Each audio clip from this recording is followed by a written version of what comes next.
You're listening to the iRacers Lounge podcast, where we discuss everything iRacing in a casual setting. Enjoy.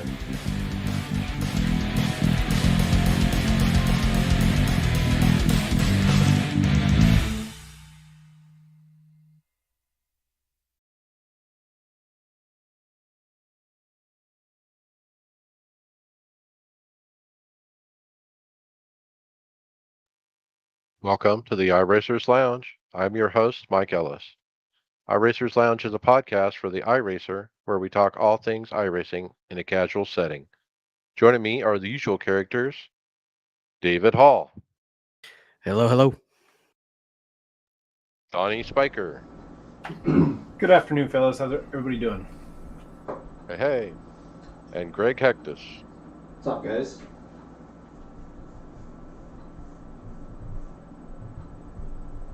Well, today we talk Coke racing from Watkins Glen with Evan Pasoko. Dale Earnhardt Jr. gives an interview about iRacing, and we preview a big 55-inch curved gaming monitor for your racing pleasure. Take a load off and join us in the lounge.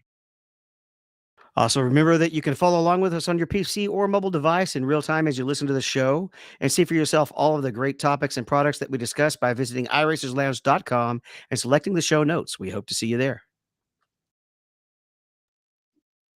Sim Coaches offers the realistic sim racing equipment you need to win more races online. It is designed for real racers. Hydraulic construction makes them feel just like the real thing. High quality construction, 100% leak proof, and lifetime warranty are the key features with these pedals. And they look absolutely amazing. Check out simcoaches.com and use the coupon code iRacersLounge to get 10% off your purchase. Simcoaches.com is your ticket to feel like you're actually sitting behind the wheel of a car. Drive harder and stay on the limit longer.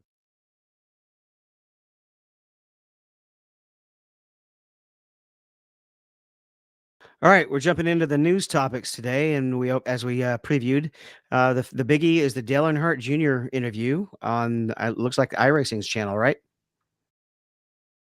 Yeah, and what's neat, it says part one, so expect a second interview forthcoming.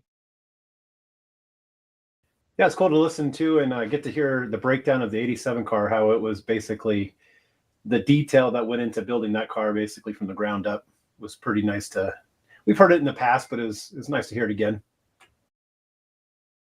Yeah, that's right. He talked about the 87's development, getting Bobby Labonte involved. He went around to NASCAR alumni from the past, back in the 80s, crew chiefs, engineers, drivers from that period. He ended up with real setup notes from those people, actual horsepower numbers, and many other things. iRacing took it all and incorporated all of it, and using what we know today. He was also saying that they could make the car run faster and better, but he was telling them to hold off on that. Let's keep it true to the period. I mean, you have to, I'd imagine, if you're going to simulate something from 1987, you'd imagine it would have to, be as close to 1987 as possible. I don't think you would what want to see the Lotus 87 or no, the Lotus 47 feeling just like an LMP1, right? I kind of get the impression what he's talking about is like a particular setup. Like, back in the day, they would never run, super soft springs in the left front or something, for example. And nowadays that might be a trick or something. So that's what I think he's talking about is, even though there might be some trick setups that we would run in 2022, let's not do it. So, like specifically coil binding, which kind of came in the late 90s, early 2000s, right? Good example, yes. The other thing, Donnie, I thought was neat about this is he talks about the team's league environment in Discord. Uh, get on, on a Tuesday night, he mentions, and hang with your friends. And even though you haven't met these people after a while, I mean, you meet every week in Discord for a couple hours, and you end up talking about life and family and friends, and you become friends. And he talks about how it becomes a community. And so when you're an iRacer and you first get involved, you're kind of out there on an island by yourself, racing. That's why the teams are so cool. That's why we have Team Tifosi. And Donnie, you're kind of coming from that, not on a team, out on an island by yourself. Now you've been in the team environment for for months now. I mean, what do you think about what Dale Jr. said, and do you agree with it? No, I agree 100%. So I cut my mic off a long time ago. So I've been on even a farther island than everybody else. I haven't been talking to nobody. I'll message people from time to time during or for a racing incident. But after joining you guys, just made the experience so far a lot better. And then the friends you're talking about, you get to just hear people's personal experience. We got some real racers on the team. It's nice to see his journey throughout the karting and hopefully late model soon. But just everybody's backgrounds, everybody's interest, and it seems like everybody gets along, but there is bickering, bantering back and forth. That seems like it's in good fun. But no, and it's not just one day a week for us. We seems to be all day for us, and hopefully we're racing every day. Yeah, our team chats all day, every day, right? But that's the fun of it. I mean, you develop friendships and camaraderie, and I think it helps you be more competitive. I mean, I guess let's talk about that. I mean, during the races, I mean, what do you get there, Donnie? You're listening to other people. They might not even be in your race, but what are you gathering from that? I mean, you hear David say, "Oh, I'm going to go up 2 clicks, on the right rear or something, or I'm going to go a half pound down." I mean, you can turn around and incorporate that into what you're doing, right?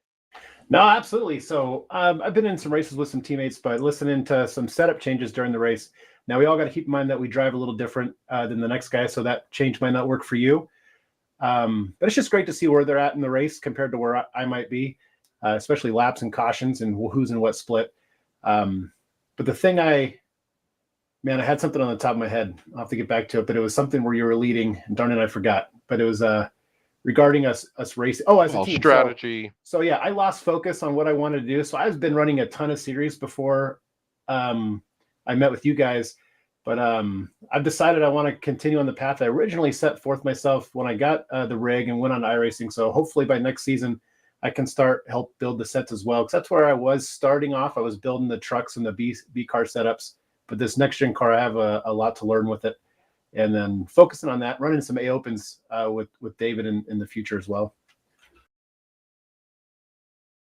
Yeah, with your Right. later schedule, I usually don't get home from work in the gym until all the other East Coast guys want to go to bed, and on Central Time, I can run that later time zone, and I'm hoping you can jump in on some of that, which is usually around that 10:30 Eastern race that I like to jump in on. Yeah, most definitely. Yeah, I saw that. Almost jumped on last night. I had some free time. I got a work gig was canceled on me last night, so I had some time, but I ended up just practicing.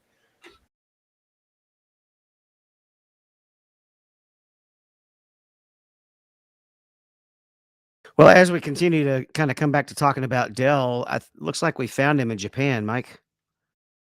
Flying high in Japan. Actually, Anthony Alfredo put up a tweet. Hey, anyone notice that Dale Jr. and Steve Myers are flying high in the sky at Suzuka? And he shows a video here, and sure enough, they're up in the air 100 yards or so.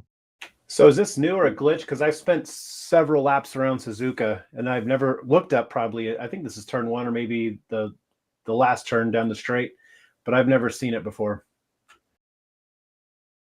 It Seen looks them. like it's outside of the track. It's not above the track, but it's like outside the track and then up. Yeah, so you probably wouldn't see it driving Formula cars, but I haven't spent time, and I noticed. I think later on in the thread, he asks, "Has everybody went to all the tracks and look for them?" And I know you mentioned it before on the show that you'll go to the new tracks that you get and try to find them. I have yet to spend time. I don't know how to do that mouse flyover thing you always talk about, but I've never spent time to even try to look for them once. But maybe if I get some time, I'll try. Well, the most recent screenshot I saw was at the Chicago street course. They're on the top of one of the big buildings. Um, But the way you do it is you hit the control F12, and as you can see in Anthony's screenshot, that brings up the camera tool, which you see on the right. Now you can minimize that once it's up by hitting the little red box at the bottom. But Once it's up, if you hit the Control Z and then use your mouse buttons, your right or left button while you're moving the mouse, you can fly around like a bird. But you got to have the camera tool open and then the Control Z. Uh, yeah, Interesting. I might go hunting, maybe. I don't know. yeah. I usually do it whenever I buy a track. I want to go see where they're at, and sometimes I just can't find them. So I have not personally have seen them on every track. I've seen them on a few. I don't know that it would interest me, but I hope it's not a glitch that they just put them up in the air. That just seems uncreative, just having them float, and also definitely unrealistic. Yeah, maybe a balloon that could be attached to or something, but I've never seen. You can kind of see the spec from a distance on the screenshot here, and I think we would have saw that running that track. It's a bird. Title idea. Well, one of the source of drama is always pit stops, right? Especially in real racing, but it can become a factor in iRacing as well. What do y'all think of this cinematic video from YouTube that they put up? Yeah, YouTube video is posted by Sven Cheddar. Shows off his cinematic skills, focusing on a next gen pit crew performing a pit stop. I watched it. I appreciate the passion of Sven Cheddar. Let's hope. I don't know. He has a passion for something. He's trying to create something. The production value is great. I just don't know about the actual content, right? Because it's the same exact same thing every time, so it gets hard for me to take that part of it serious. Yeah, no, it was a lot of on track activity as well for a pit crew cinematic video. But I mean, there's no different animations, so you're gonna get the same animations every time. But maybe it's a hobby for this guy, and he's trying something out. But you got to have the music on.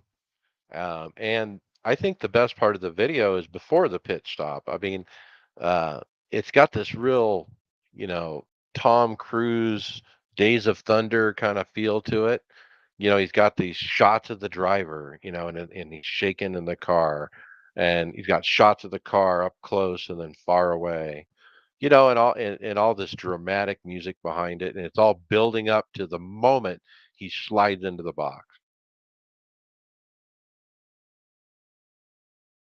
Now, we were talking uh, pre-record about what do you guys see when you get these pit crew come around the car, and I mentioned, every time I'm on pit road and I look down from my pit stall when I'm within 10 stalls, I actually see the four tires, or at least the two outside ones on the right side, sitting on the pavement in the spot they should be on, with no tire changers, just the tires. Just for a split second, they're there. Then they disappear, and then as I approach the box, of course, the crew jumps off the wall and does the stop. But David, you said you haven't seen that before. Um, I'm not no, I didn't realize you were talking about in the game when you had mentioned it then. Um, but I got 2 theories. It's either just a holdover from a lower graphics setting when you don't have the animated pit crew, so they go ahead and put it out there so it's easier for you to find the box, or number 2, they just have it out there so it's easier for you to find your box. Yeah, I don't think I've personally seen it. Too many cars may get in the way. I have a problem finding my own pit board. So when I paint my cars, I would, for whatever reason, make a nice looking pit board, and then it just blends in with the background. I can't see it. So I always forget to change it to a different color. So I'm thinking for pit board purposes, I need to go with a day glow color. Well, if you're not running the free sim racing apps with the countdown to pit stall, it has it has a little square you can put on the screen. That's yellow, and it shows you the speed, and then it also at the bottom it has 10, 9, 8, how many boxes away. So I look up and I see that, and then I just look at, I'm like not even looking at my pit stall, Donnie. I'm looking at my software counting me down to my stall. And I just listen now. I definitely only use the audio cue there. So I got the audio cue. I use the Earl Bamber spotter pack, and they do a good job at that. But I have to pay attention to my speed on pit road. So I'm 95% of the time staring at the speed, and then I'm glancing over looking for my pit box or hearing it when it comes up. But still, sometimes when it gets that 5, 4, 3, 2 and you're getting close, there's a chance you could overshoot it by a couple feet. Yeah, it also shows the speed, the sim racing apps thing, to the 10th, which means you can get it like if it's a 45-mile-an-hour speed limit, you can actually go 45.4, you can like inch it up a little bit, or you'll see it at, 44.9, and you can get it, you can fine tune that speed a little better. So I really encourage that tool. It's pretty cool. Now, are you actually talking about the JRT dashboard instead of the sim racing apps? No, this one's from Sim Racing Apps. Okay. JRT has something similar right on the dashboard where it covers up everything else on your dashboard and just flashes a big plus whatever, how exactly plus however you are, and it gets redder and redder depending on how much you're pushing it. Because you can always sit at about 0.8 over and still be okay. If you push over, you better get down quick though, because I've never figured out the exact amount, but you get a certain amount of grace, and it almost works out on the average basis, just like it does with loop timing. But I don't know if it's actually loop timing or not. Yeah, I also run that same dual real timing dashboard that you do, but I don't focus on it. It's kind of peripheral, but it's also a reinforcement. It gives you that colors, like you said, that shows when you're close, and yeah, I love it. I use that on top of my wheel, on an Android phone.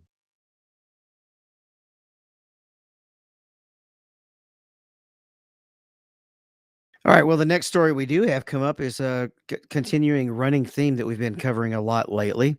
We have Garrett Lowe's unique sim to reality story. It was an article by Seth Eggert from Kicking the Tires, and it highlights the Coke Series veteran Garrett Lowe as he runs real life legend cars, especially on nights as he has to do double duty. He missed this year's Coke Series All Star event so that he can compete in the 2022 Summer Cookout Series finale at Charlotte Motor Speedway. He ended up finishing in the series in third place, and he set his eyes to move to late models soon. The article goes on to explain that Lowe has been pulling double duty between Coke and Legends Night Racing all the way back since 2020.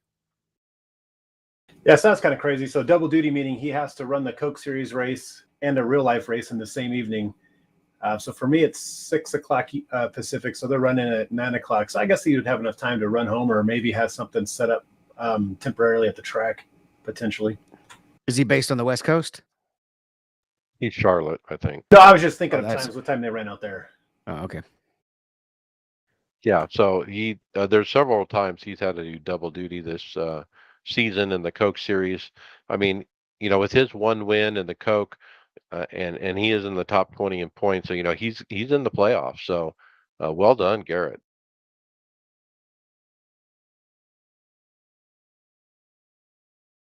It's clearly established now that there's the line between the sim world and the real world is very fuzzy to say the least.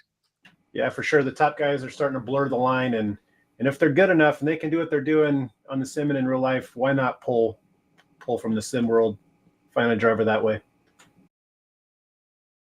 So what's this next thing we got going on here, Donnie? Something about a sim seats competition? Yeah, this past Sunday in Richmond, SimSeats held a friendly competition of hot laps around Richmond utilizing SimSeat rig setups. Notable participants were Garrett Maines from the Coke Series, Kaz Gralla from Young Motorsports, and Raja Karuth. Per the leaderboard posted, Garrett Maines held the top spot. I don't know if that was a finality, but the pictures they posted, he was number one on the list, followed by, I think Kaz Gralla was a little bit behind him, and then Caruth. But yeah, it's interesting. Get to see more of this stuff out at the track, get some drivers involved, and even some Coke drivers that they're getting out there. And it's just cool to see that no matter where they are, they're the best of the best. They're going to show up and still run hot laps no matter where they're at, whatever rig they're in. Yeah, that's on a different wheel, not nothing fine tuned. That's what always makes me nervous when I jump into rig at the it's like, man, that the steering ratio, what was that mess? Or now being used to hydraulic paddles, imagine going back to like a G27 pedal. Yeah, looking at that side shot of Kaz Gralla, I dig it. How it's almost in his lap like a real stock car would be. So you'd have to, I'm assuming, collapse that up or take the wheel off to get it in and out. But no, I like it. And further down, SimSeats posted that they, while in town, they stopped by Young Motorsports and to help them tune up their sim rig. So it's cool to see Young Motorsports in-house sim is a regular sim rig running iRacing. Yeah, it gives a good view of, what his sim rig is all about. It's kind of like a real thick sheet metal kind of, flat metal pieces, that are bent to 90 degrees and that kind of thing. So it's not an 80/20 by any means, but it looks rigid. It looks like it gets the job done. Massive Sparco seat on it. So when I was in the process of getting on and building this rig, I went to my buddy's late model shop, and his brother was there, and he's like, "Oh yeah, we just got on iRacing. We're gonna put our drivers through the program and use the sim as a tool." I was like, "Cool." So I go up there, and nothing like what you see here in this picture. It was a Logitech wheel. It was VR. That's when I got sick. That's when the one only time with VR, but it was cool. Even a small time late model team out here in California using some sort of iRacing rig as a development tool. Well, it's affordable, you know, And they which all kind of ties us into our next story, David. Well, you want affordable. If you're a new member, this is the time to get on. Um, we got a huge summer sale. And I just now kind of reading up on it, and I'm a little bit surprised. I mean, this is a big cut. iRacing is currently offering any new subscribers 75% off their initial sign up subscription. Current iRacers can use or current iRacers can use their referral codes found in their My Account section to earn credits when their friends sign up. So you can also uh, get some money for helping them sign up. That's a pretty huge deal. If you buy a whole year or two at 25%, that's pretty cheap. Now, um, I don't. I guess that's just going to include the monthly, so you might not be able to throw in all your content in that exact same purchase, but still, that's a real good deal. Holy cow! I mean, 2 years is normally $200, and it's under 50. It's 49.75. It's uh, $50 for 2 years. I mean, I don't think I've ever seen it that cheap since I've been in iRacing. 1 year is 27.50. that is crazy. I can imagine getting an influx of new users. Do you guys run second accounts ever? No. So what I noticed that I'll see a name and then a number next to it. Why do people have multiple accounts? What's the benefit of that? Well, if you're really trying to farm iRating to go pro, but you still want to be able to run some other ovals or any of the other disciplines where that can also affect your iRating, it gives you a place to be able to run for fun and not worry about getting wrecked out and really in a field that's not a strength of field race where you can lose a ton of I rating. Like if you're an 8,000 I rating and you jump in an A open and it's a single split and there's a 500 guy in there, you get wrecked out, you're going to get smothered for I rating. Alan Pajari, when he was on, he gave us a good story about why he has a second account. I mean, his I rating is somewhere between around 4,000, I think. Um, and basically he just runs NIS with that I rating and that account.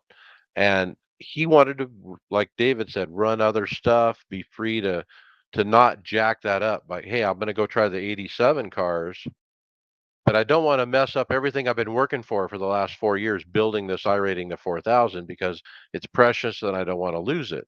I want to stay in stop top split, which is just the opposite of what I did, more than a year ago when I said, screw it, I'm going to run the 87s, I'm going to run the sprint cars, and my I rating dropped from about around 3,400 down to 2,000 pretty darn quick. And I have yet to get back to that point of 3,400, even, months and months later, even years later. That's why people do it. Yeah, that's the biggie. There's the other utility is if you want to be able to stream third party views instead of only streaming when you're in the car. So you could actually throw up a stream showing camera views of your car or both. You can get basically two views. Somebody can see your car from the TV view as well as in the cockpit at the same time if you're running it on a different PC. All right, makes sense. Sounds like a lot of work at times, possibly. At the end of the day, you're spending money to have a second account. Even though this is cheap, you have to buy the cards and the tracks that are not included again.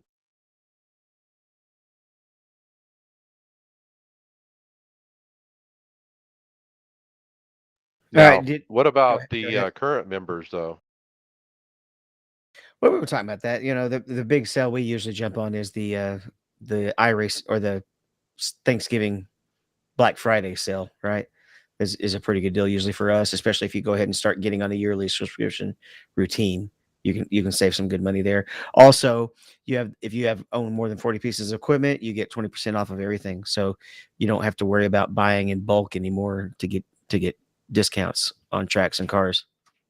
So they also tweeted current iRacers can use their referral codes found in My Account section to earn credits when their friends sign up for the 1 or 2 year membership during the sale. Yep, yep. I did mention that at the top. So can I refer myself if I buy a second account? Probably. That's interesting. I wonder if they would actually chop that down or not. Because are you still gonna? They're probably still gonna end up with more money that they didn't have. I don't think you're gonna basically get the whole account for free. No. I've recently used a referral code and it works. I believe it's $10 you get. Okay. All right. Usually Brian covers these, but I'll just go ahead and read off the report that we got here. Um, he's won the second straight iRacing World of Outlaws butt kicker late model round and this time it was at Williams Groove. After back-to-back runner-up finishes at the start of the season, is it C or say? Do you guys know? Is it C? Say, It is say. All right. say. He now has back-to-back victories under his belt after Monday night's triumph at Watkins Glen Speedway, or no, Williams Grove. Sorry, got Watkins Glen on the brain. Um, he's already the points leader coming into the race and the first repeat winner of the 2022 season. He now has a 37-point advantage over Kendall Tucker, entering the halfway point of the season.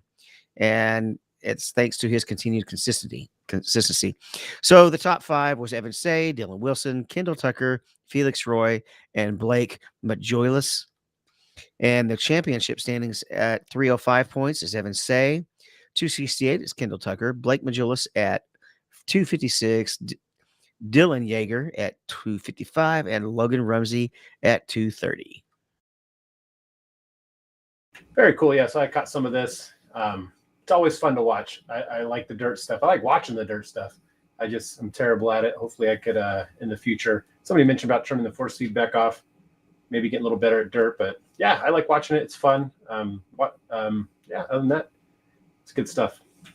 Yeah, I missed the day y'all really talked about the dirt tweaks. You don't turn it off, you just turn it low so that you can kind of snap the wheel pretty quick. And the other thing you do is you pull every trick you can to make the wheels just turn as quick as you can so that you can correct.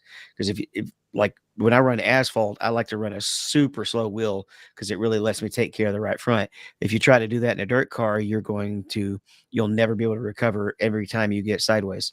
You'll just overcorrect. So you want to basically have the quickest response you can on the wheel instead of the opposite direction. Those are the kind of the two biggies you do. So a small steering ratio and lower force feedback. Yeah, you want the smallest ratio you can with a low force feedback, and I even intentionally do under resolution on that one instead of giving it the full 1080 degrees of rotation. That makes it snap even faster.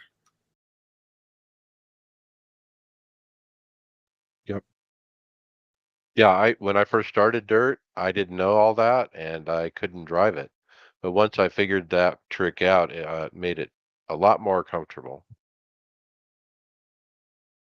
Yeah, I had to learn dirt when majors ran it, and I spent the first half of the week just terrible. It was just awful. I was basically, I mean, no, I just couldn't control the car, and finally figured out that that's exactly what was happening. Is it was just constantly, I was just unable to overcorrect it, pretty much. Yeah, that led me to win Bristol Dirt this year in the next gen. All right.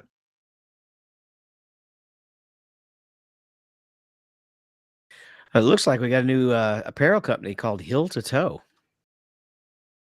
Yeah, I found this and some great looking shirts. The one I put a picture of up is like an apex kind of, where a driving line and where the apex is and where you would hit the brake, coast, and then gas, kind of that thing. At the driving line through a hairpin. Yeah, some of the product online looks pretty good. What I like about it is the simplicity of it. Nothing's too loud. I like my shirts to be simple. It's why it's hard to find a good NASCAR shirt for myself. But no, I like these. The hats they got some good mesh back hats as well. I like the H pattern, simple white H pattern on a, dark charcoal shirt. They got other ones that show a brake disc, with a caliper, and the caliper, is either red, yellow, or blue. They even have socks. Socks I have grip on them. I no, but they're decorative. Considering I use a foot cam on my stream now, I probably should get some of these. And I'll tell you right now, with those hydraulic pedals, you're not going without shoes. They're just too heavy. Neat little store though. I like it. They got stickers and different things too, patches. All right, Heelandtoeapparel.com. yeah, check them out. All right, have you ever pulled off this kind of a advanced level pit entry, Mike? This one caught me off guard a little bit. I mean, the guy is actually in the pit box. He goes to leave the pit box. He spins it to the right. It spins around. It flips upside down, rolls. And I mean, he did a whole circle when this happened, and it rolled right back into his pit box. And his crew went and serviced the car. Yeah, that has to make your iRacers either top 10 or not top 10, because if it's tire limit, um, you're in trouble. Now, there's another car that did the same thing. I almost wonder if they were goofing off here. I think they were trying to do it, probably. Yeah, Yeah, so because he probably unchecked the box when he pitted. He's like, "Damn it, I need tires." And that was his way of coming around real quick to put tires on. well, you see there's that 25 car that comes by and pulls the same thing. How many times have you tried that where you pull forward, back up, and like, give me tires, but they won't do it? It's because you have to do a barrel roll apparently. You have to barrel roll back into the pit box. Okay, I'll try that next time. This is, like you said, one way of using up too many tires. David, you had a problem in a race where you had an entire race to go in like one or two sets. It was crazy.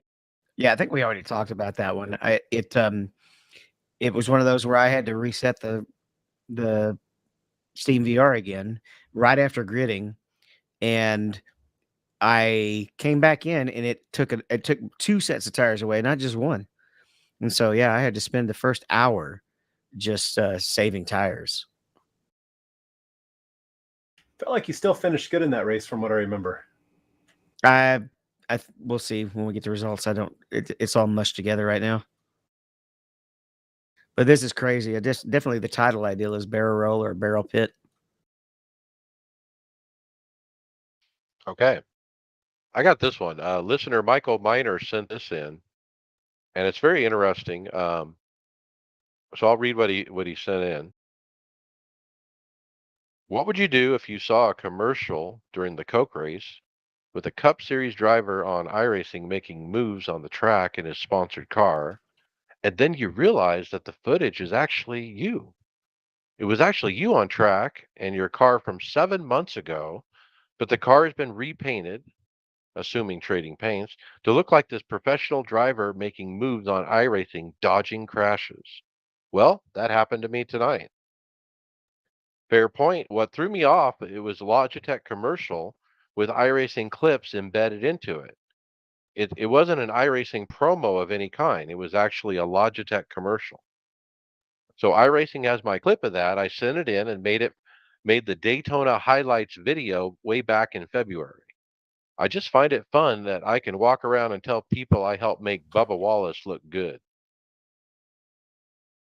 Now you can see the videos. He gave two videos and he told what time, and I embedded them with the right time stamp. So if you hit play on our script, you can see the original video that he posted in February, and then you can see the Logitech commercial that features Bubba Wallace, and it shows Bubba, you know, driving and this and that, and then they cut quickly to the iRacing footage, and then they cut back, but like you said, they even changed the paint on the car, but it's literally the same event that he sent in February. I would say he has to have an incredible eye. Just watching that commercial, I remember seeing it during the Coke race, and I would have not thought anything of it. I mean, obviously, it wasn't my clip to begin with, but how he was able to spot that was him and his clip was pretty crazy. Because I mean, I guess there is some good footage in the commercial itself, but all the cars were painted different. They weren't the same paints from his clip at all. But no, it was a good catch on his part, and yeah, pretty cool clip you sent in. And just to think, if you had never sent that in, they would have had to find some other footage to use. Well, the first thing I mentioned to him was, at the end of the day, I think we all agree to terms and conditions where, iRacing can do what they want with our likeness, our footage, or anything that happens within the sim. It's their property at the end of the day.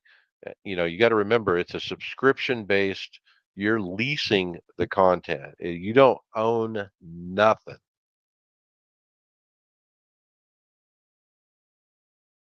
But they also, I mean, they'll use it, but they also allow you to make money off your streams and stuff because it still promotes them. Like I actually asked Nim Cross one time, "Are you okay with me plugging my stream in the chat?" And he said, "Yep, it helps us." Free exposure Yeah. from. The Logitech commercial was pretty neat. Um, it's a neat way to incorporate Bubba, as their spokesman. It's neat to show the footage while he's sitting in the sim. They don't show a lot of it. It's just a few, as he dodges through the wreck and a hole opens up and he's able to clear them.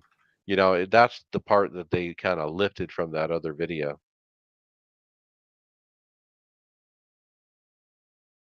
And I imagine if you're iRacing and you have your sponsor Logitech, who's sponsoring your Coke series, say, you know what, we want to do a commercial.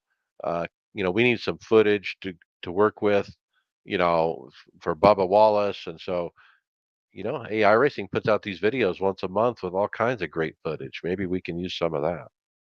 I'm trying to think. So they took this kid's footage that he sent in, so they have that archive somewhere, and you could put your own trading paints files on top of that and change Yeah, them. so he sent in the actual replay instead of just a video.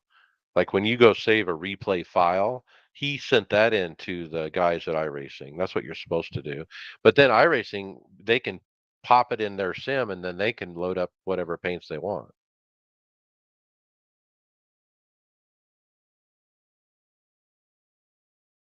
You just have to, paint the cars and then drop the paints in a certain folder and all that, right?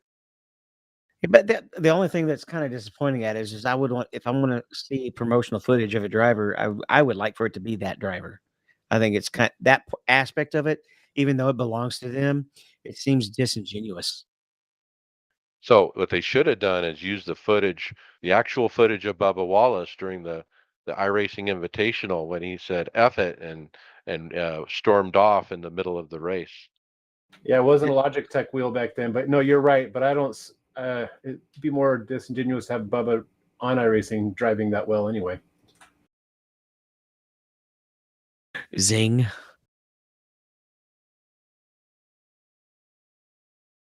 Well, the next thing we do have is there was a quick patch put out, and I can't get logged into the forums net right now for some reason. So, Mike, why don't you tell us what all we got on the patch notes? Yeah, I'm gonna click on it now. It's a bunch of UI stuff. I'm not really gonna go into that. As far as a companion app, they said they're trying to tell the people that still have the iSchedule app that they need to migrate to the new iRacing companion app, and then the iSchedule app will eventually disappear. Uh, they did aerodynamic packages have been updated on the next gen cars. Darlington, track surface parameters have been adjusted slightly. Now we have a tip from a listener, I forget who it was, in Discord. You guys get in Discord and you'd have these tips. He told us he's been running Darlington and the bottom, they've done something. The bottom is the place to be, apparently, is what he told me. They did some kind of track surface parameters adjustment. And then Indianapolis, the outer catch fence position has been adjusted and the brake markers and caution lights have been updated to fit the new positions. And that's it. I like it. Yeah, nothing on here too much that interests me. I'll probably download that app to give it a go, see what it's like. Are you using the UI yet, Mike? Not unless I have to. I find I'm having loading issues with the UI lately, so sometimes I'll go back to the website version. But I'm curious if that's on my end or what. If sometimes it'll just say fail to connect when I initially try to load into the UI, and I have to just try retry or click retry, and it goes in. But other than that, the UI's been it's actually I was kind of like you. It took me a long time to start using it, and then one day I just decided I'm going to use it from now on. But the championship point standings bother me. Why that seems to be so difficult to get in there. Well, I'm just stuck to my ways and it's so, I have Google Chrome open anyway. I got a, a bookmark, so it's one click and then it's one more click to register. It's literally just two clicks, when I use the website. So can't beat it.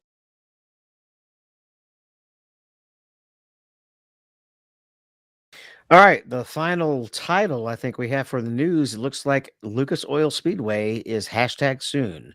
We've got a tweet from iRacing, and it's a picture of Lucas Oil Speedway. You don't really have to guess here. You can see the signage.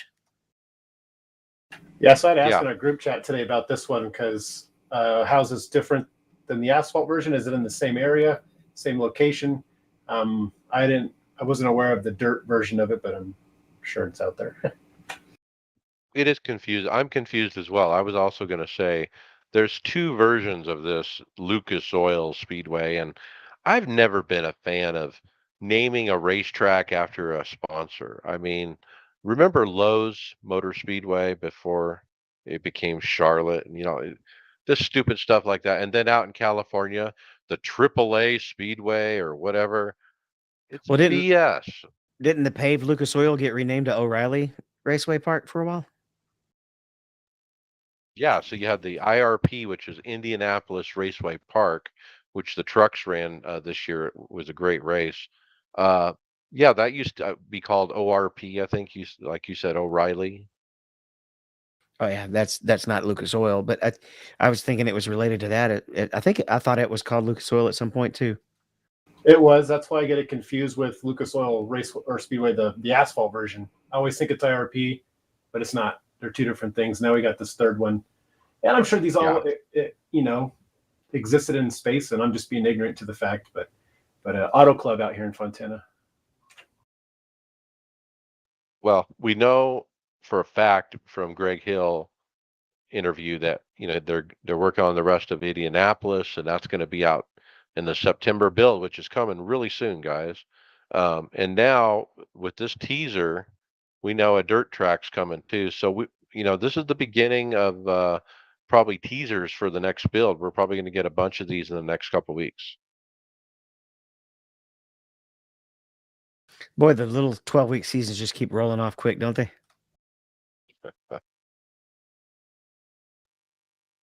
Podcast housekeeping.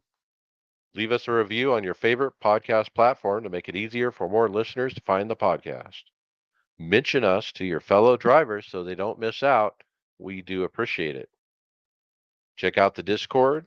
Check out the website, iRacersLounge.com, for the script notes. We're in regular rotation at the Performance Motorsports Network.com and the SimRacingChannel.com, which is live on Roku.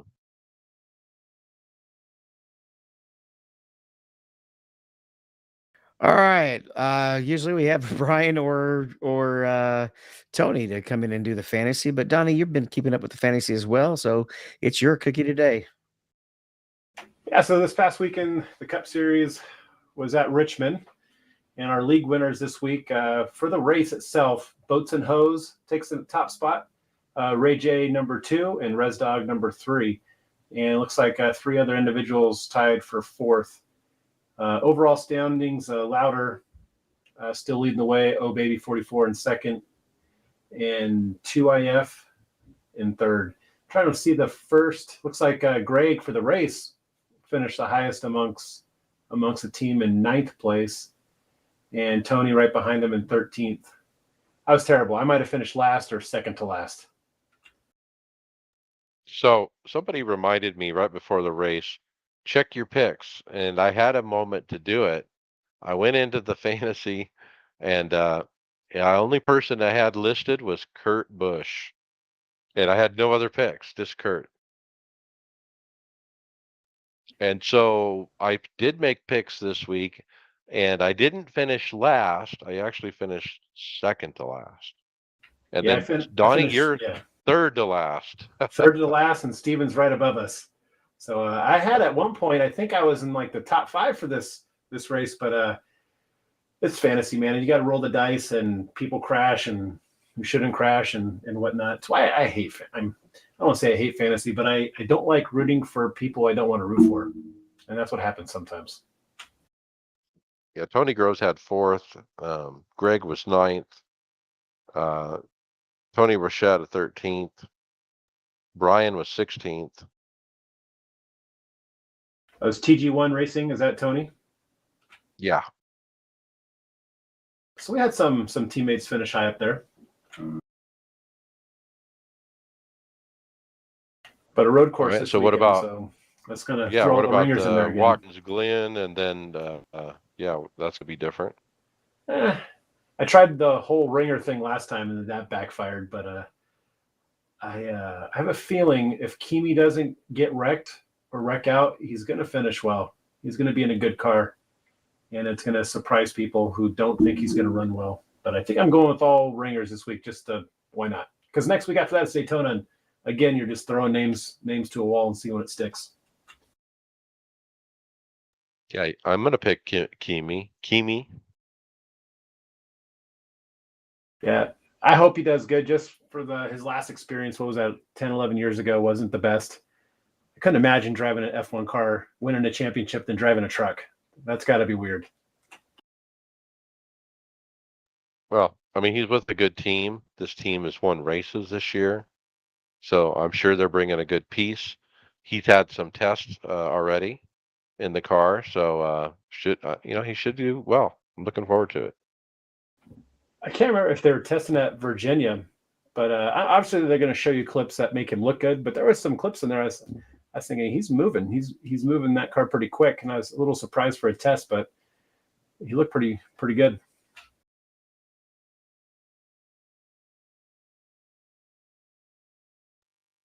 Hardware, software, brought to you by Supreme 3D Printing. Are you looking for that next sim rig upgrade? Or maybe your man cave needs a little more style? Or is your wife wanting to redecorate your home? Well, we here at Supreme 3D Printing have you covered. We create and print tons of different and useful items that is sure to fit everyone's style and budget. If you don't see what you're needing, feel free to contact us for your needed item. They are on Etsy at Supreme 3D Printing. Now, Greg and I got our fan kits from them. our fan immersion kit. And then David, you got some marching band stuff from him, even. Yep, and it definitely already sped up our rehearsal time, because we were able to kind of mark our spots quickly, and then have a couple of the we actually have managers in the band, kids who don't play an instrument but just like to come out and help, and they go mark a couple of spots while the pegs are down, and we put our drill on the field a lot faster, and we're already ahead of where we've been in a long time. That's one of the factors, and it's just the way this year has worked out, and finally getting past all the delays from COVID and getting things built back up. So we're having a pretty good year, and those pieces are definitely helpful. It definitely speeds things up.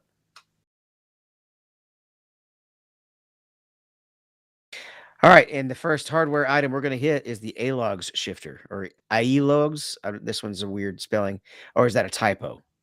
Is it No, No, actually AO logs. so it is No, it's AOLOGS. Okay. yeah. Because Look at the product; it has the sticker on it.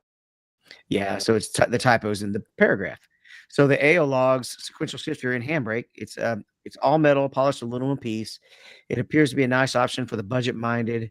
Both units are ranged from about 170 to 200 US dollar, and they were shipped from Russia with an estimated shipping of 3 to 10 days. Now, is this the one you got? Yes, I assumed they were out of business based on the Russia war, is that because still a thing? I didn't know, but apparently they're not. I found that they're still in business, and their prices are cheaper than they were when I bought it. So what do I you think have? I You have the paid sequential. 270. I got the sequential. I paid 270 before tax, I think. And then after shipping and tax and all that and VAT and whatever it was like 325, maybe 340. It was, I spent a lot. It was over $300 when I paid for it, basically. I love it. I can't recommend it enough. Now, I ended up getting the longer shaft, which is an option, and there's a different kind of knob they have that has serrations on it, and I got that too. It is fabulous. It's got a feel that feels like a real gear shift. It's small, compact, it's easy to mount. Um, it just plugs into USB. It's got a little light in it so you can kind of see it. It's got a clear thing on the top where you can kind of see the mechanism inside, which, gives it kind of this mechanical look to it. Um, but yeah, if you're looking for sequential, I can't recommend it enough. It comes straight from Russia. I was a little concerned about buying something from Russia. I've never done that, but it all worked out, and it's a fabulous unit. How long ago did you buy it? I bought it when I built the rig, so that was no more than a year ago. But 3 to 10 days sounds awfully impressive. I believe they ship 2 days a month, towards the middle and towards the end of the month. With the shipping date, they promise of 3 to 10 days to the states, which is actually pretty good coming from Russia. Yeah, and part of I found Barry's video. Yeah, we have Barry's video on this unit, on the script here. That's from 2018, that review that Barry did. But yeah, he also says very favorable things about the shifter, and I think that was one of the reasons I ended up buying it, was all the reviews. All right, Donnie, we've got a hint from Trevor Perry that something's coming big to the sim racing community related to Moza and their new racing ecosystem. Yeah, so Trevor Perry put out a tweet, and I believe he's tied into Moza somehow. But he essentially says, if you're planning on buying an entry-level wheelbase or thinking of upgrading, then apparently you might have to wait. According to Trevor Perry, a brand ambassador to Moza Racing, hints at something massive coming to the sim racing community. He does not indicate what the nature of the news is and who it is coming from or when. So I can only imagine it's coming from Moza, since on his Twitter profile there, he's a brand ambassador for Moza. But yeah, I couldn't imagine what could be so big. You guys have any thoughts? Well, in the replies, there's another hint. One Twitter said, like, do you mean it's a really big wheelbase that takes up a lot of room, or do you mean really big news? Just wondering. And Trevor replied, it's a small package, mega news. So I don't know. But they just released the what they called the 16, I think, and a wheel, and that was just a few weeks ago. That was like 5 or 6 weeks ago, and we talked about that. So apparently, this is something different from that, Yeah, that was their version of the mini DD, right? right? So we'll wait. We'll watch what Trevor Perry says, and we'll watch for what Moza says. If you're about to buy a wheel, maybe you should wait. I don't know. But if you aren't waiting, we have the Camus DDWB 2021 plus a GT1 wheel. Have you checked this one out, Mike, or watched this video? I have. It was YouTuber Dan Suzuki. He does basically kind of his review. With the wheel being discounted to 500, he mentions the price is okay. He tested the wheel in both ACC and iRacing and found he was a little disappointed with how the wheelbase performed in iRacing. It does ship from China with a hefty shipping cost of $200. Overall, Suzuki indicated the DD for 500 feels just a little bit weak, but will probably be good enough for most people. Yeah, I'm good. So, what if, you got a guy, he does a 75% off for his new membership. He wants to get involved. He wants to keep the price down. He's thinking about Logitech, $300 to $400 for Logitech. Why not spend another hundred? Well, actually, 200 with shipping. That makes this one 700. But if, three or 400 and up to 500, and you get a wheel like this for over a Logitech, I mean, is this better than a Logitech? I would think it is. Probably, but if you spend an extra 100, you'll get the VRS Direct Pro Force, they call it, their direct drive wheel, which gets a lot of good ratings and reviews from people out there. So if I'm spending With less 7, shipping. I'm going to spend 8 and get the VRS wheel. Yeah, I hear you. But there are cheaper DDs out there that we've seen recently. The Moza one is cheaper than the 700. I don't know how much shipping would be from Italy. Is that where Moza comes from? But yeah, 700 seems a little high for what this is. If you're paying $200 for shipping, that'd be hard to swallow for anything. Especially when some of the imports have got local representatives now, like several of the Chinese wheels actually at least have dealers here in that you can directly deal with, and probably get even, we've talked about it so many times about it, how just tough it is to do technical support with Fanatic because their time zone and only responding to emails, and it's slow. And I've always found this wheelbase, every time I look at it, to look almost like a toy. He does like the buttons that are on the wheelbase itself, but I'm thinking if I drive with a deep dish oval wheel, and I don't know if I'd want to push buttons on my wheelbase behind my wheel. But he seemed to like it, or said it surprised him how much he did like it. Wouldn't be I very think reachable. I think that's what makes this one different or unique over the other bases out there is that those three buttons on either side of the wheelbase, behind the wheel.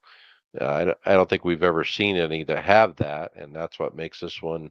It's kind of their signature. When you see those buttons, oh, it's a Camus.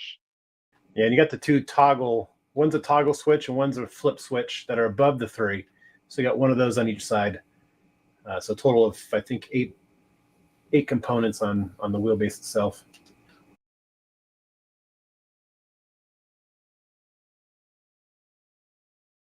All right, next item we have is the German Sim reseller. It's a German Sim Racing. They're a sim hardware seller, and they're offering a Racebox carbon fiber button box. And all we have right here is an Instagram post. I didn't go to their actual site. I personally would not pick this button box just because I don't like the functionality of the design, but it does have quite a bit of stuff on it. but I, I just don't. It didn't feel efficient to me, really.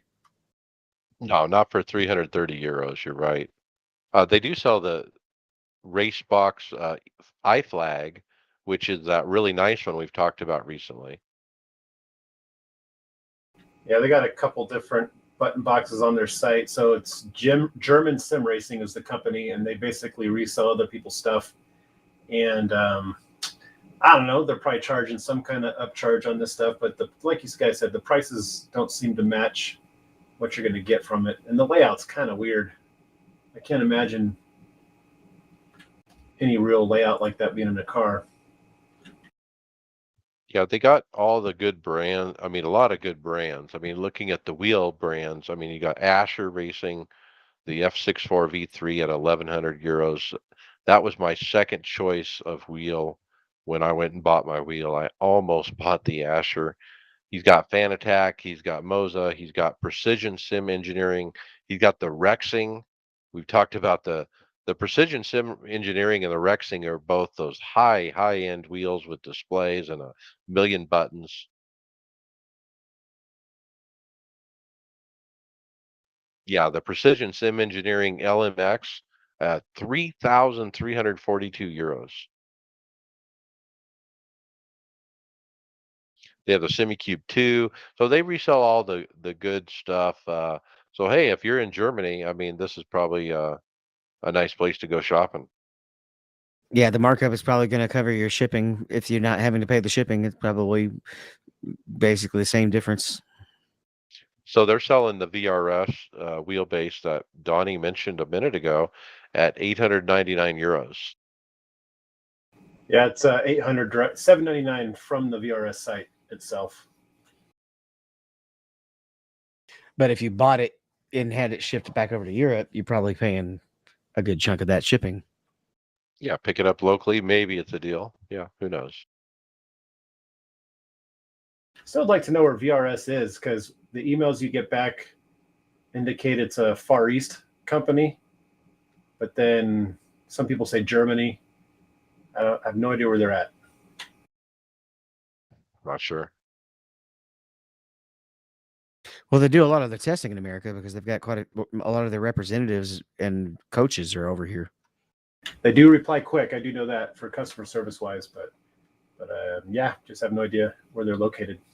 Oh, if you use their other services, I'm still subscribed to the premium membership, and I haven't really turned the telemetry back on, though I can now that I've got that fixed foveated rendering thing running, that's making everything run smoother. I could turn that back on, but I turned that on, and I've done lessons with Zelensky and it wasn't Pelchat. Who was it? It was Martin Conkey. I've done lessons with him. Each time I would learn a lot. And you basically just jump on Discord and are able to directly communicate with them. And even after your lesson, you could ask them quick questions about this or point to a telemetry thing and say, hey, what do you think of this? And they're right there, easy to reach. You don't have to wait on an email for 48 hours. No, that's good. I definitely like their tutorial videos they put up each week for basically every car.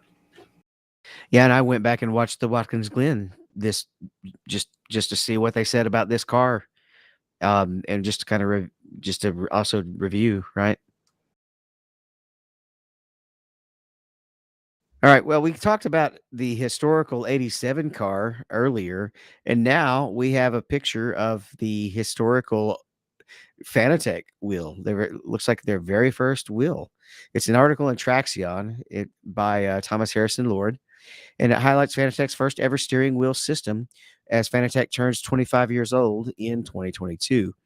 And the article features peripherals the company released all the way back in 97.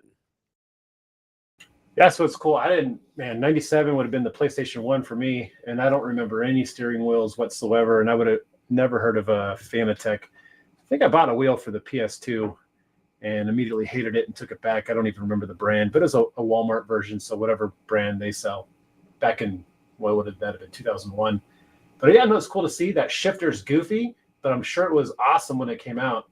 But how that could fit in your hand and you can actually shift with it. What is that, So about an there's a 8-inch couple are wheel? quotes. Yeah, Go tiny, ahead. kind of a gaming wheel for sure.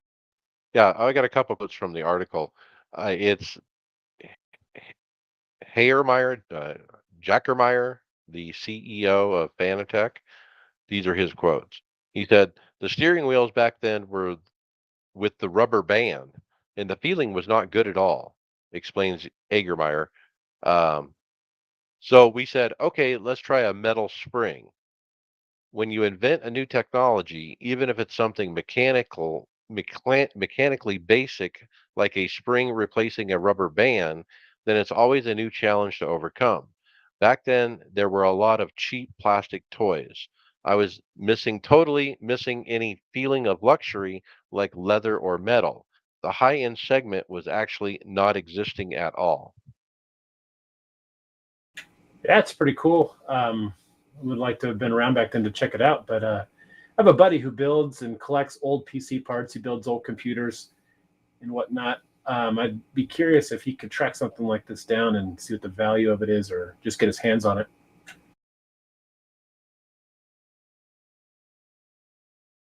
One more quote. When I started this business 25 years ago, I had absolutely no idea where this would end up, said Jaeger. I can't say his name. I think now we are just in the middle, or maybe actually just in the beginning, because sim racing, yes, it deserves the attention, it receives the attention it deserves, but I think we're about to lift off for the next 25 years now. Now, he's German. This is broken English, and I am reading it as it's written. Sounded great.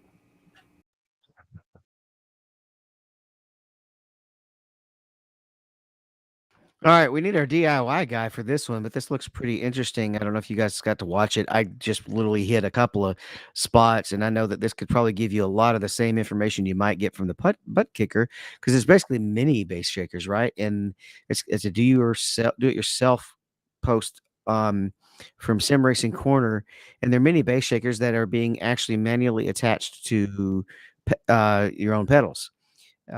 And I did catch a part that he found the tire slip information on the throttle being very helpful. Yeah, so these look. These is obviously a rough um, build for this guy. I'm sure over time he can improve it. I'm curious what the feedback would be when you hit the brake. Do you feel that the vibration in the pedal, or either way with the accelerator? I don't think you'd add one to the clutch, but it's interesting. I mean, I think he just hot glues wires onto these pucks and they vibrate using this amplifier of some sort. But it's interesting. It's creative. It's just another person in the hobby with the passion to build something, and we'll see what he can do with it.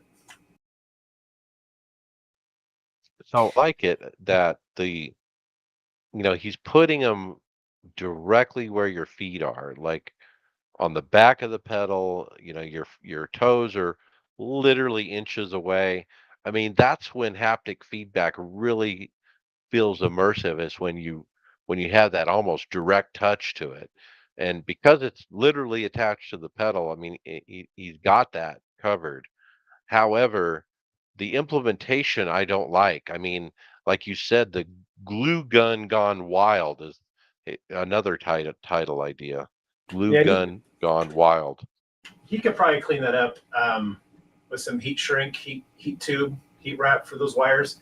But I'm gonna look up because he lists the how to build and all the products you need and materials, and just see what the cost would be and see if it's worth it. But yeah, we definitely clean up that hot glue mess. But, yeah, Yeah, interesting.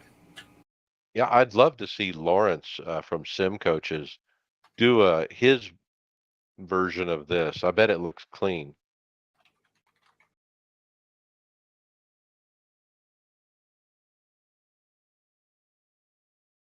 The V3 pedals from Fanatec actually have something kind of sort of like built in with this, but they were never particularly effective.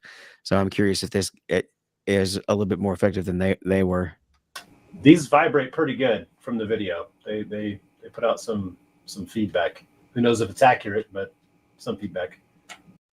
Yeah, at the beginning of the video, he like turns it on and turns it up, and he has them loose on the table, and they're literally vibrating around the table, so you can really see that they got a good vibration to them.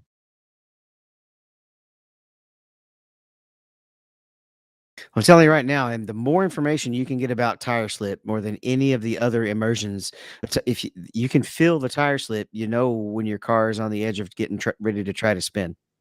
So that is the most critical of all the feedbacks.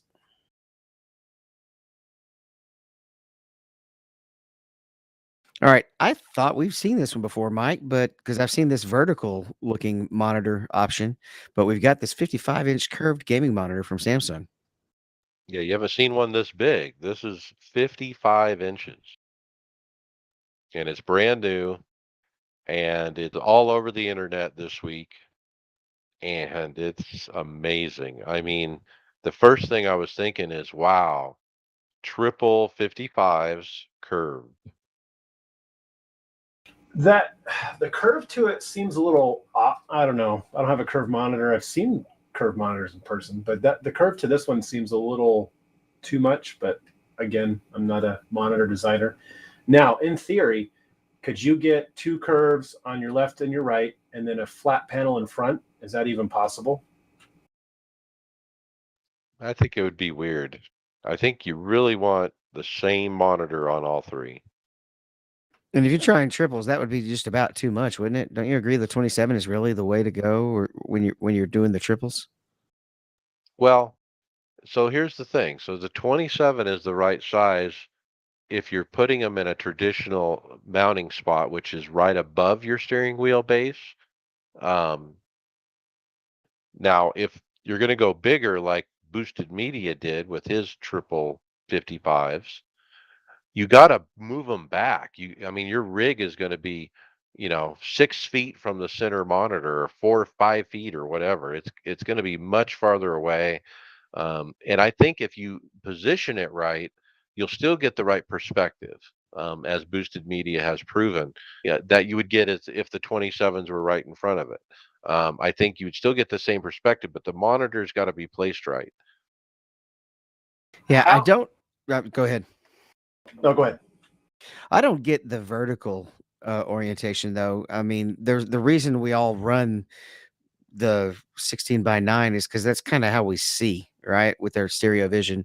And I just don't see how it would be m- better in any of the gaming with it, just the tall orientation. It looks silly to me. So when they spin it, you can have three different monitor options. So you can play a game on one monitor. See how they in the thumbnail it's split up. Yeah, yeah, I see that one, but then I see he has it on the other one as well.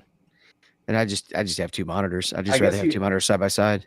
they described it for like a workstation. Like you could have an app going on screen one and then another one on two, and then maybe playing a game on three.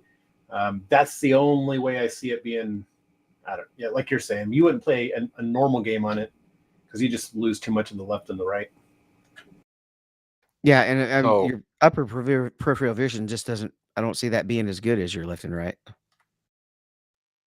because it's Samsung, it's got all the features. I mean, 4K, 165 hertz refresh, 1 millisecond timing. Um, it has a neat feature that one of the videos describes where you can say, I want to run as a 27-inch, and you push a button and it shrinks it down to where it would be 27-inch monitor, and it has black borders all around. So you can say, I want it on a 24-inch, or I want to do two. And so you can, if you're playing a certain game that you're used to a certain size, you just scale it down with this new tech they got in the Samsung monitor. It's pretty cool.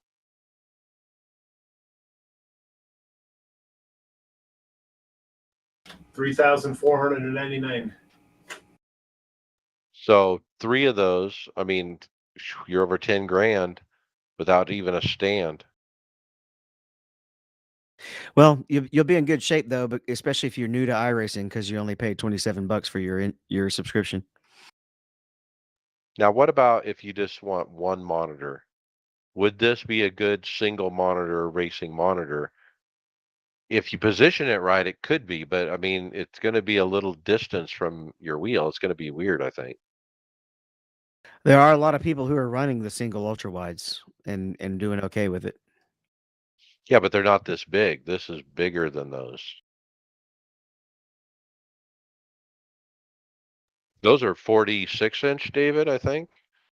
and they're more of a longer, wider. This is a true 16 by 9 that is a true 55-inch monitor. Yeah, I think Tom would be the best one to ask. Doesn't he run a single ultra wide? Yeah, I think Tony Rochette has one as well. That's right. He bounces back and forth between that and BVR. Look at the thumbnail, David, on the last video in the story. I mean, look how big that thing is compared to the guy sitting in front of it. Yeah, and it's just stupid tall. I mean, how would it even be comfortable looking up that high? And he looks like a big guy, like he's tall, and it's way taller than he is. He was saying that the funnest thing to do on it when it's turned vertical is TikTok because it fills the video just right, you know. Yeah, you know how many TikToks I watch? You can get lost. I spent a lot of time on TikTok today, actually. So there's some there's a lot of stuff to watch. That's for sure. Well, Donnie, we got one more item. It looks like we've got a D-Box G5 42050. Did you give this one a watch? You know, Barry reviewed this one as well, and I tried to give that one a go. And it was a long, methodical review process. I think an hour and 42 minutes. Um, I didn't know the difference between this one, or and then the last D-Box one he reviewed. I believe Brian might have that one. I'm not sure, but it's a D-Box motion system. It's their new one that's coming out, and Boosted Media here. He likes it. Barry liked it. And it's great. I think it's 7,500 for the four actuators. Yeah. And I did watch some of this video, most of it. Will describes the differences between the old D box and the new D box. The new one, the cables are much thinner and more manageable. They're not overkill too thick like they were on the old system. The other thing, as you can see, there's additional hardware or on the actual actuator, you can see the box kind of attached to it, and that's different. Those boxes and the hardware that was in them was separate, and then they ran thick cables. And so the design is a bit different. It gives a bigger footprint on each corner because of that. Um,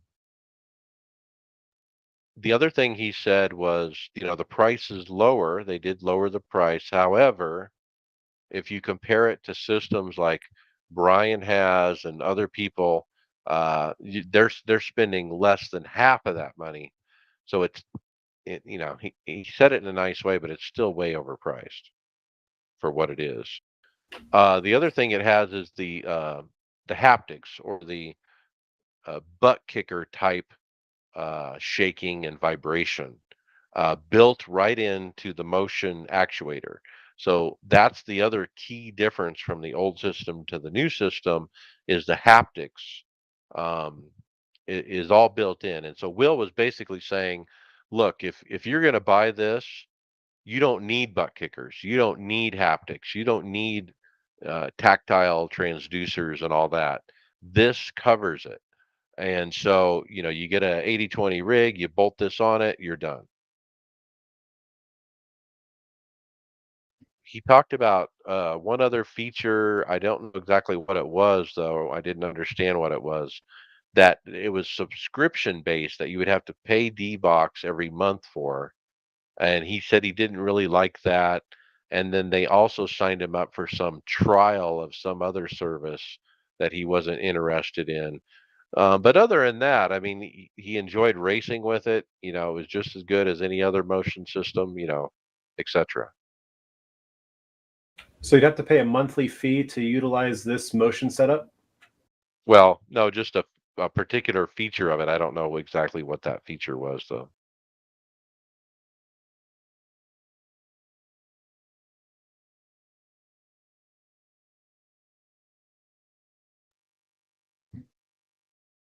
All right. Results is brought to you by SimWraps. Are you in need of an identity? A wrap is more than vinyl on car. It's you and your team's identity on track. So stand out, not blend in. Sim wraps can design not only your race vehicle, but fire suits and helmets as well. Sim wraps can work with any budget to make sure you stand out in a crowded field. Make sure to pull in for a pit stop and check out our work at simwraps.com or your typical social media sites like Facebook and Instagram. Uh, if you go to Trading Paints and search for sim wraps, you'll find actually some free paints that they have put up featuring iRacers Lounge that you can use.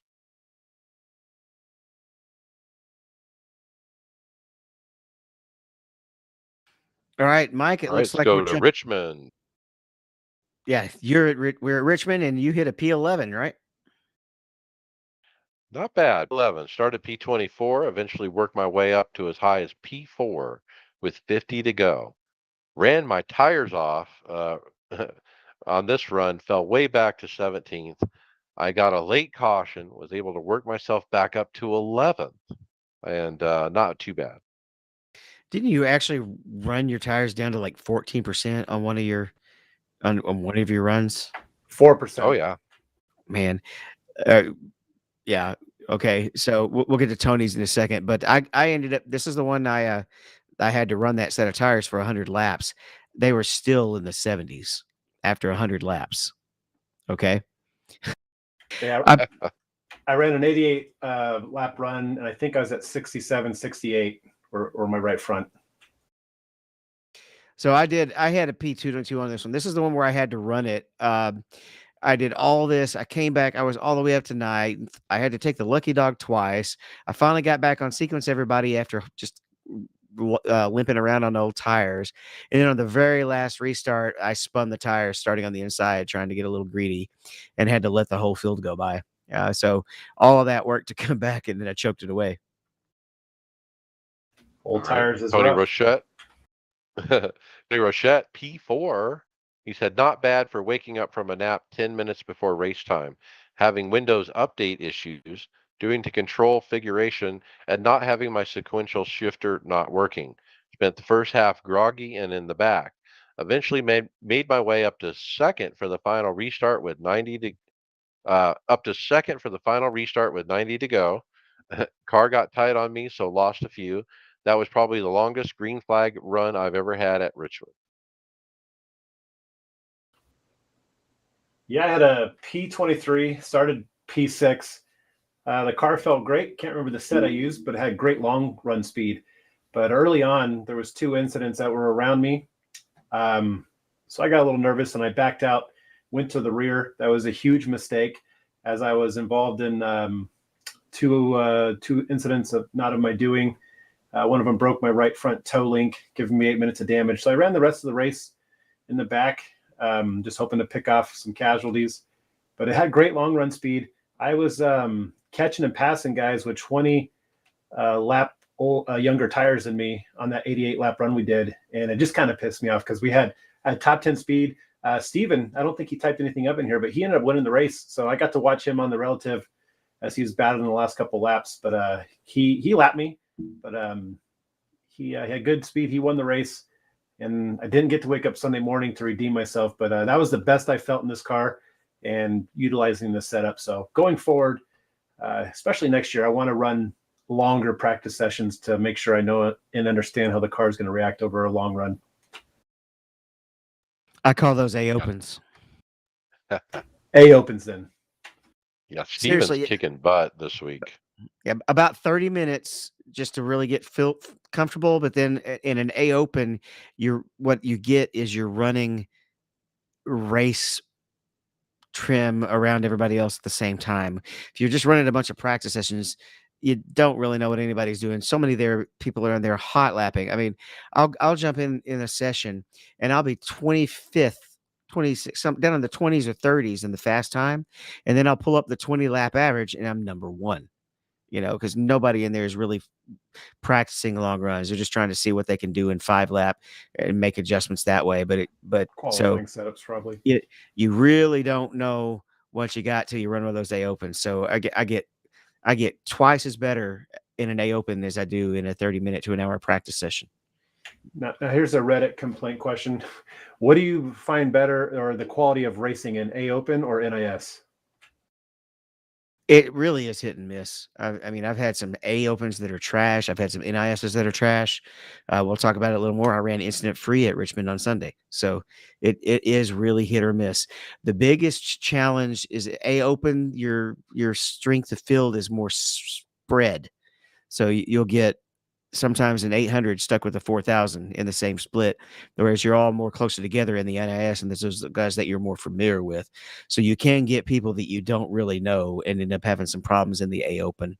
Um, but if this so, but like I said, I've had some A Opens run way cleaner, and it's just depends on who all shows up and what the butterfly effect is that night. The thing that I'll say something to offset that, but the caution flow isn't the same between A Open and NIS. And the green flag stop flow isn't quite the same either. And so oftentimes I'm caught out in A Opens because there's less cautions than there would be in an NIS, I would say. Yeah, I think I perform better with the less cautions. I like watching a real race with less cautions. It's just my mentality. I like to see strategies play out. But having that 88 lap run and being able to catch guys with newer tires was it was a good feeling. So I just like green flag runs and green flag pit stops. See, I'd rather have caught short runs. I'm better on short runs, but all right, Sunday Open, Tony Rochette, P2. Started in the middle of the pack, had to pit first. Caution as my screen was shuddering pretty bad, but made it to the front where I battled last first for the last 15 laps. I swear if I wasn't the nice guy, I'm the leader, would have been bumped and ran out of two on the white flag.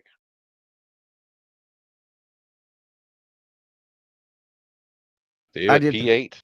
Yeah, pulled off P8, ran top split on this one and ran incident free. We had a very, very long run and then we started splitting the pits up and I got trapped down a lap because of green flag stops. But I was like literally the second guy that would have been the lucky dog because we were catching back up to the leaders. But there was a quick caution which made the wave around pay off. I got that track position back, ran most of that race around 15th, but then at the end, I went ahead and stayed out on a green white checkered and started, I think, ninth and came in eighth. Was just on in 2 laps, 30 lap older tires was good enough to only really get passed by the one guy with fresh tires that was right behind me. I was able to get away from the rest of them before the checker came out. So that was actually kind of a nice steal. Top 10, top split. That's really good. Sunday fixed was fun. I had a P8. I actually ran mid pack basically most of the race. I got as high as eighth at one point. With about 20 to go, I lost it and fell to the back. But two late cautions bounced me. The first one from 20th to 15th. Then we went green white checker. I went from 15th to 8th. Now on that green white checker, my teammate Stephen Llewellyn, who started on the outside of me on that last restart. I was on the inside, he was on the outside. He didn't make it, man. He got dumped. So he wrecked out. He was probably one of the cars to beat for sure. Tyler Williamson, P9. He was in our race as well, and ended up right behind me. I ended up P8. He was P9. He said yes, a top 10 at Richmond, sliding sideways with four other cars to finish behind teammate Mike Ellis was wild. Eventually, eventful race was with finally some luck. The seas parted at the right time. I finished with 16x.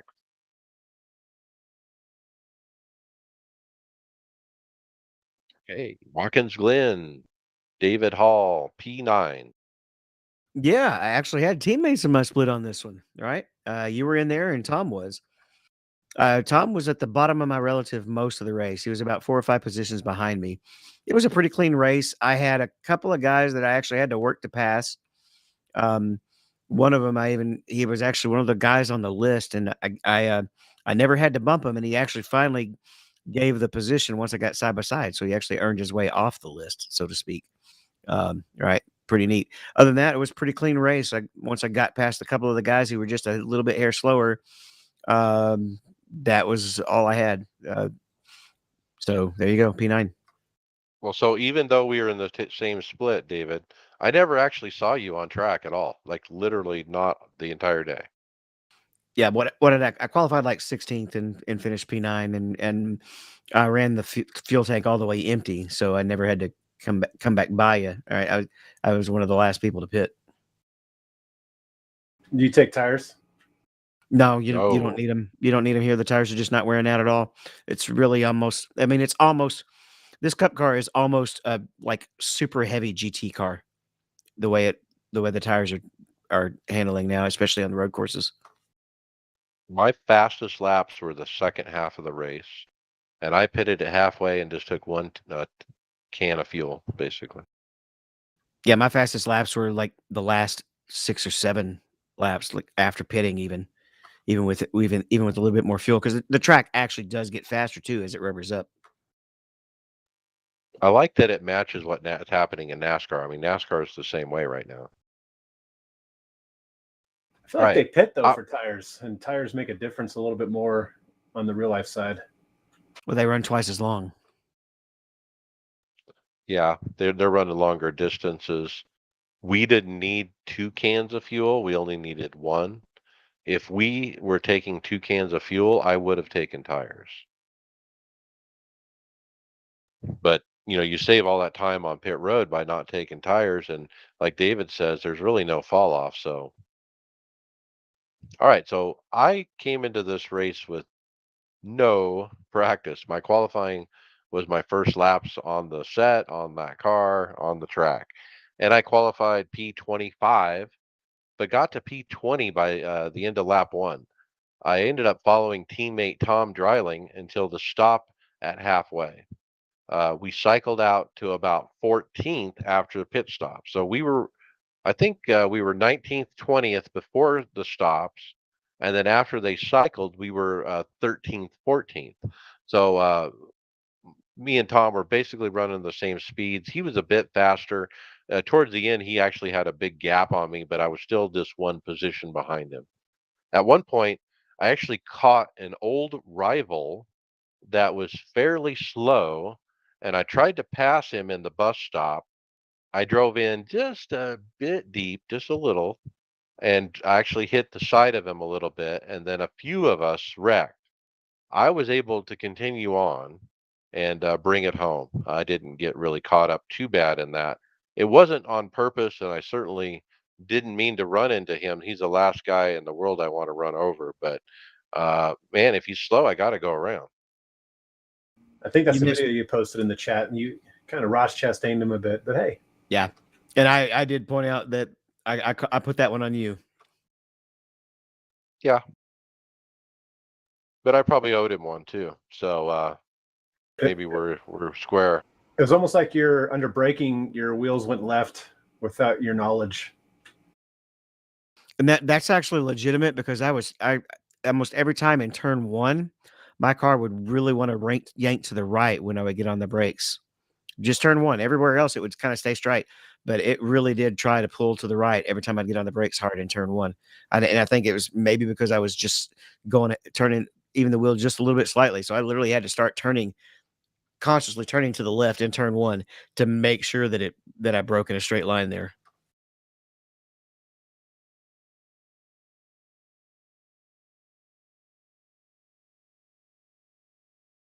All right, looks like Tony Rochette finished P9. So he loves this track, but he's a bit on the slow side. He only had a 4X from off tracks from avoiding multiple guys, I'm guessing, running off near him. Shout out to the winner, Ryan Samuelson, for having a big enough gap to second and not lapping me. Thank you, sir. Okay. And then Tyler Williamson, P22, had an extremely fast run and felt great in the car. Pitted early to play with strategy, but ended up eating meatballs as the car didn't turn in the bus stop. Ran out of skill, but glad I was fast for once. Excited for Sunday. I would Okay, have been. I would have been today like, I want the leader to go ahead and pass me, so I don't have to take that one last torturous lap. I've done that before. Because if you do, I mean, then you might have a guy behind you take the position. So it's almost better to let that leader go. All right, today, Thursday Open, P9. I can't believe it. Top 10 on a road course. Started 17th, got to 11th at lap two. I actually had a moment and had to stab the brakes and fell back to 15th. And I pitted it halfway from 15th, worked my way back up to ninth at the end. Great run. Yeah, Tony Rochette finished P5 today. Bottom split. Lowest IR was a 169. He started eighth, but fifth and sixth decided to kill each other on lap one, turn one.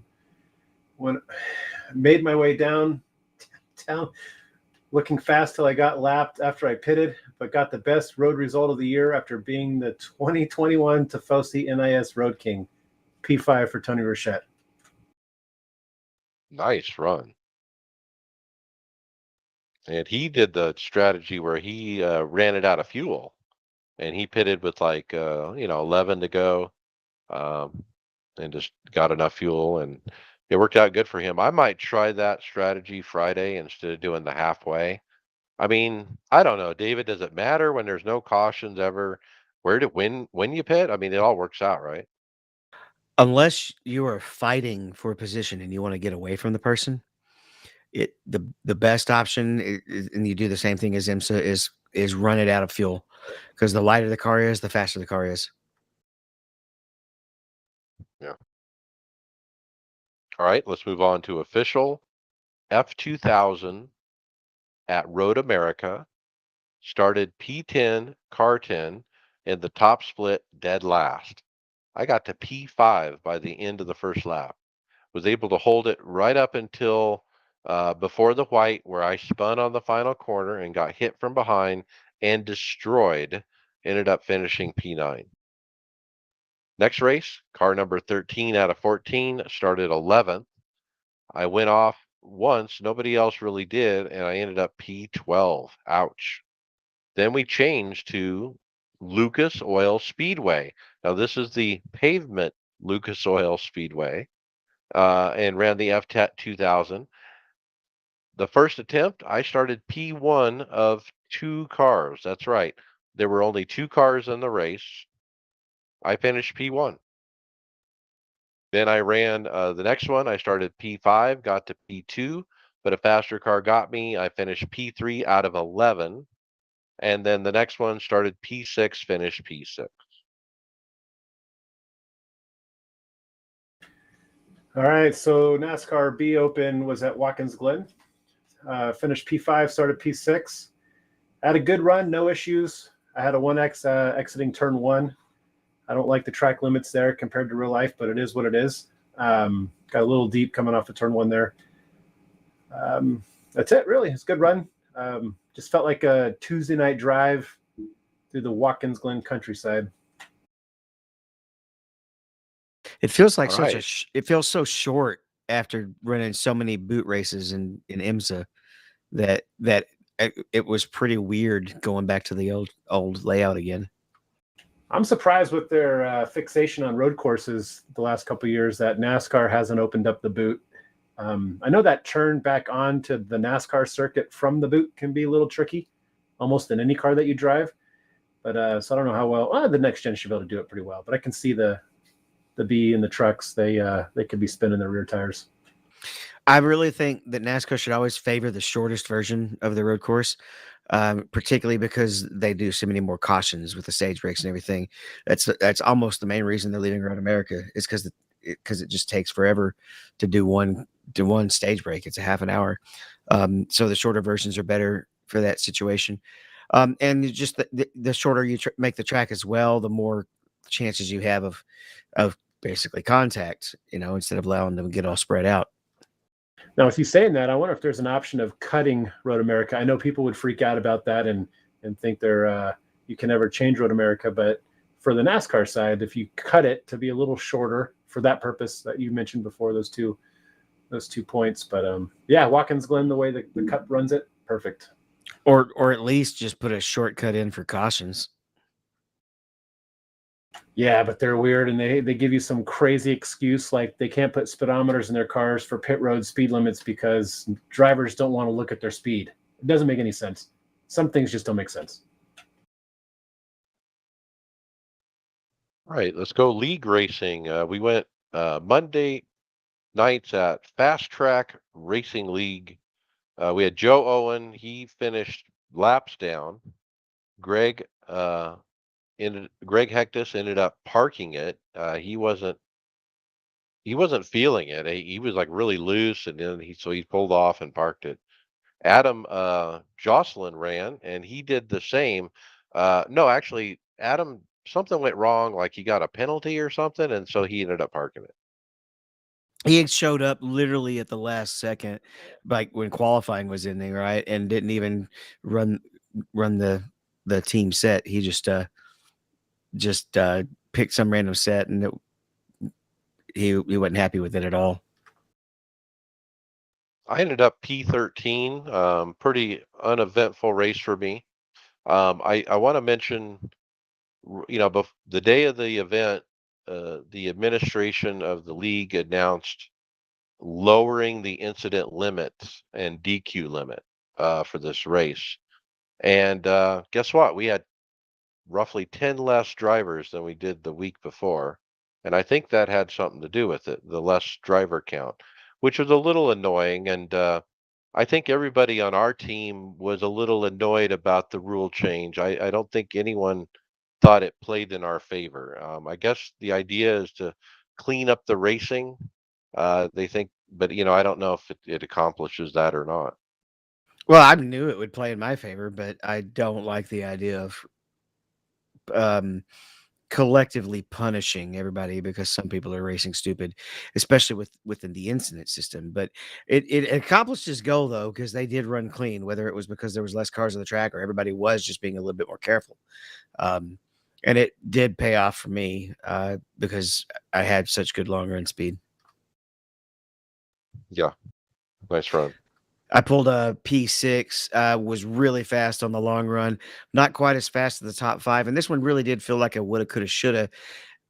Because the guy that won, we had a 90 lap run at the end, or about 85 lap, and I thought that might have been just on the edge where it was just not enough time to pit and get back to everybody. Well, the guy that had been running behind me that I was slightly outrunning, he did go ahead and pit, and he wound up winning the race. He pit when everybody else ran on with no pits and was able to catch the whole field and pass him and take the win.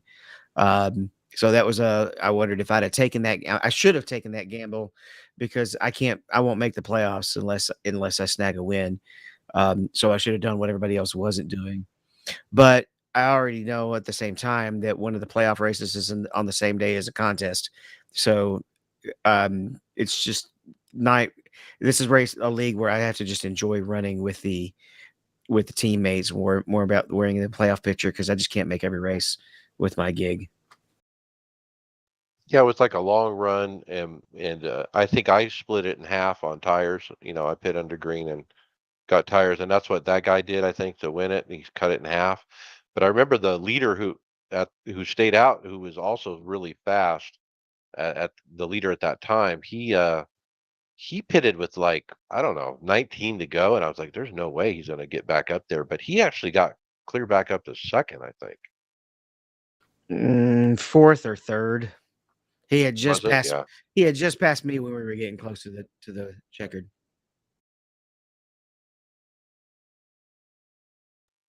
Yeah, so that was what Nicholas Roman. He's almost a 7,000 I rating. He's real fast. Greg, I see you're back in your seat. Do we have any results from the whatever the league is called now?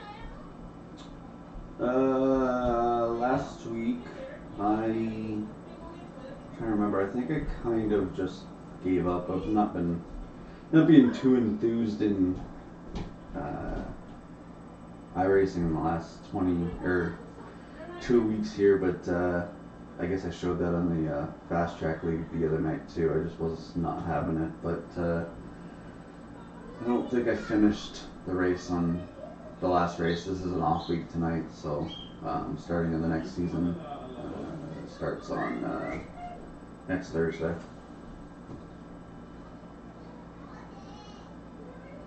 All right, let's go to final thoughts. David Hall. Um, yeah, I don't have anything tonight. It's I know we're running Le Mans. I'm running with Chris Huskin, and I'm having to go back to the GTE because I just can't talk enough of it into running the LMP, and they're running the Porsche. And I turned some laps last night. I'm going to run some more laps tonight, and it's we ran the Ferrari at Daytona the last week, and I actually kind of missed that car, even though I wish it was still in IMSA because that's what I would run in IMSA. But I don't like the GT3s. They're just not fun to drive for me. The GTE and the LMP1 are the most fun sports cars to drive. Okay, very good. Donnie Spiker, final thoughts. Not much. Work's been crazy lately, so I haven't been on to race as much. But I shipped my wife and daughter off to Hawaii next week, so I might open up some availability next week to get some more races in at an unusual time that I'm not used to. So, other than that, looking forward to tomorrow night, and hopefully a good week next week. Okay, very good. Greg Hectus, final thoughts. Like I said, it kind of in my tone there didn't really have a lot into it, but I'm looking forward to racing Watkins Glen tomorrow night. I ran a couple laps earlier, doing some stuff. I was getting some promotional stuff I was working on earlier. I was just trying to get some shots. So I ran the fixed setup around Watkins Glen and just figuring out how this car is. I was running 11, so we'll see what happens when I actually put our setup in, run it, and see what we do. I was running 11s with the set, so you should be fine. Okay, very good. My final thoughts. F2000 at Lucas Oil Raceway. I expected, I don't know, something different. Pack racing, I guess. This car on ovals, man, last time it was on ovals, it was super fun. I think it was Phoenix, and it was kind of like a pack race. But here on this track, it's like a flat oval, New Hampshire kind of like, and no, it's follow the leader. And you, if you're all the same speed, pretty much, you're all in fixed setups, and so qualifying is key. But once you get spread out and everyone's running the same speed, it's just follow the leader for 15 minutes. So I don't know if I'm going to run any more of that for the rest of the week because of that. Uh, I guess it has to have some kind of banking, I guess, to have a pack race. I didn't realize it wasn't going to be pack racing, so that was a big surprise. Uh, what else? Watkins Glen. I mean, wow, to get a top 10. I've been getting top 10s at every road course this year, guys, and that hasn't happened in the past with the Gen 6 car. So is it the Gen 7 car? I don't know. But is it everyone else sucks? And I don't know. But I'll take it, get those points and move on. I did look at season points recently on NIS Open. I'm like 33rd, 34th, or something like that. Would really like to get to the front page and make it to the top 25. So I don't know if there's enough races left, but we're sure going to try. And with that, hey, we'll see you on the track later.